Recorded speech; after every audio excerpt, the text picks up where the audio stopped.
year 2025, you played Doha, Sri Lanka, Mauritius, now in Bahrain. Upcoming is the Doha again and Oman. How do you see the calendar of the IBSF this year? It's wonderful to be part of so many international events and travel the world. And then thanks to the IBSF, we get to see so many different countries. We get to play in them. We get to compete with the best players all over the world in a truly global circuit.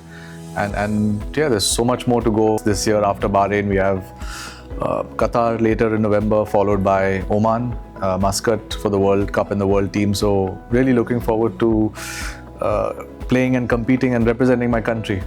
You are coming from India. How you see the Indians' performance? Yeah, it's wonderful. I mean, I think some of the players have come of age, and some of them have already proved themselves in the past. So, but I don't see the seeding being that important in a knockout format, because sometimes you have a number 2 of a group suddenly starting to peak in the knockout stages.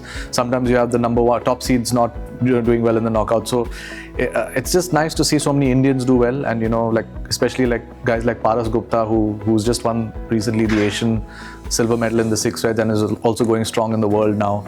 So it's good to see new faces also do well for the country. And about your own performance in 6 red. 6 red is always been considered that anyone's game. How you say in this championship your performance so far? Personally, I'm happy with the way I've played. I could definitely do with a little more scoring, but sometimes the balls also get a little stuck to the cushions, and then there's nothing much you can do.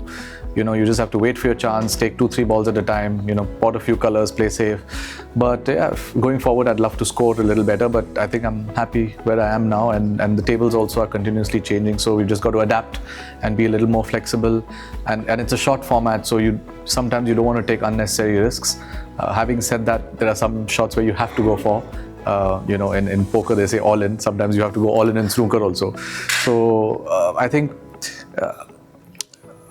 personally I'm happy, but I think now we're getting to the serious end of the tournament, and obviously the level is going to be a little higher with each match as you go forward. 6 red always the shorter format and anyone's game, and this time the tables are new from the zinc pie. Adaptive?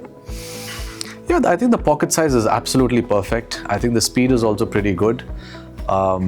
It's also been used quite a bit because the under 21, under 17s also have taken place, and now we've come in for the 6 reds. So they're not brand new because they've been used for a week before the 6 red started.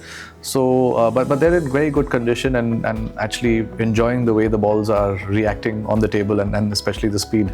Overall, you are happy with the tables? Yeah, I think it's good. It's challenging as well because the pockets are not really big, so you've got to concentrate that much harder, and that's what a snooker player wants. We want continuous challenges to push ourselves and test our accuracy and improve it.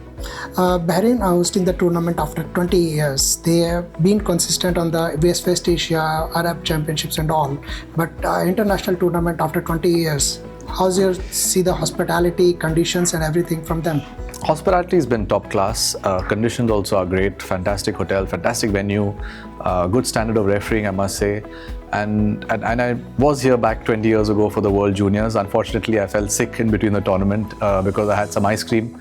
And this time I said I'm not going to have any ice cream until the end of the tournament.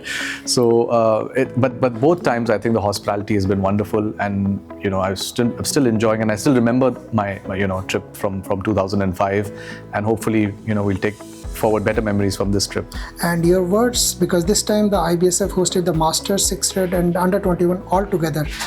Is it a perfect platform for the juniors to learn a lot? Yeah, it's great if the juniors events are clubbed with some of the seniors or the men's events, the masters, because it gives them a chance to learn from the seasoned veteran players or the men's players who are at the peak of their careers right now. So yeah, it's a wonderful opportunity for them to see some high quality games, to understand how you adapt to new conditions and play on new cloths and play in a match situation, because so many times most of these youngsters go for everything in practice, and then suddenly they come into a tournament situation, and then they've got to hold back a bit because they can't pot all those balls that they were doing in practice. So it gives them a lot of exposure and experience, and some of us are there also to watch some of the youngsters matches and guide them if they need it. Way back before the COVID, Asia did the Asian Tour for the 3 events, high prize money. Since last year, IBSF has come up again with the World Cup, and again the high prize money. Muscat is coming. How you see that? Your take on that? Yeah, any tournament with good prize money and opportunities for players to compete is a very positive sign. Having said that, I think we also need to look at reviving some sort of circuit or some kind of ranking system, which did happen when the Asian Tour was being conducted back in 2018 and 2019. And I think if we have a good thriving circuit with good prize money, it'll elevate the standard of the game and IBSF and worldwide. I think snooker will be much more sought after. So our best wishes for the same. Thank you so much.